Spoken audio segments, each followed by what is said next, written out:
વાગરાની સાયખા જ્વેલરીસમાં આવેલી અલ્કેમી ફાઇન કેમ કંપનીમાં સર્જાયેલી ભયાનક દુર્ઘટનામાં શ્રમિક રાહિલ સૈયદના મોત સાથે કુલ મૃત્યુઆંક 3 ઉપર પહોંચ્યો છે। કંપની મેનેજમેન્ટ દ્વારા શ્રમિકોના જીવની કિંમત કોડીને આંકીને અસ્વીકાર્ય વળતર પધરાવવાની હીન કોશિશ સામે લોકરોષ ફાટી નીકળ્યો છે।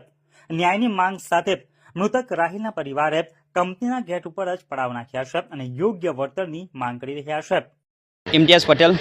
ભરૂચ જિલ્લા યુવા કોંગ્રેસ ઉપપ્રમુખ। હાલ આપણે ઉપસ્થિત છીએ ભરૂચ જિલ્લામાં આવેલ સાયખા જીઆઈડીસી વિસ્તારમાં કે જ્યાં આલ્કેમ ફાઇનકેમ કંપનીના અંદર થોડા દિવસો પૂર્વે એક અકસ્માતનો બનાવ બન્યો હતો, જ્યાં કંપનીના અંદર 4 કર્મચારીઓ ગંભીર રીતે દાઝી ગયા હતા અને જેમાં એક સિક્યુરિટી કર્મચારીનું સ્થળ પર જ મૃત્યુ થયું હોવાની માહિતી અહેવાલ પ્રાપ્ત થઈ હતી, જેમાં એક કંપનીનું સારવાર દરમિયાન મૃત્યુ થયું હતું અને ગઈકાલે ફરી એકવાર રાહિલ સૈયદ નામના વ્યક્તિનું મૃત્યુ થયું હતું।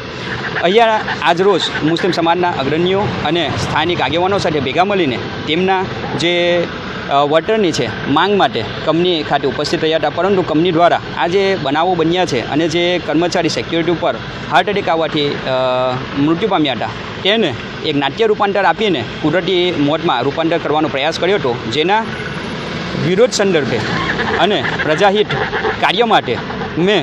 મારા થકી ગુજરાત રાજ્ય માનવ અધિકાર આયોગ વિભાગના અંદર એક રાવ નાખ્યો હતો, જેના જવાબરૂપે ગઈકાલે સમન્સ ભરૂચ જિલ્લા ડીએમ એટલે કે ડિસ્ટ્રિક્ટ મેજિસ્ટ્રેટને ગુજરાત રાજ્ય માનવ અધિકાર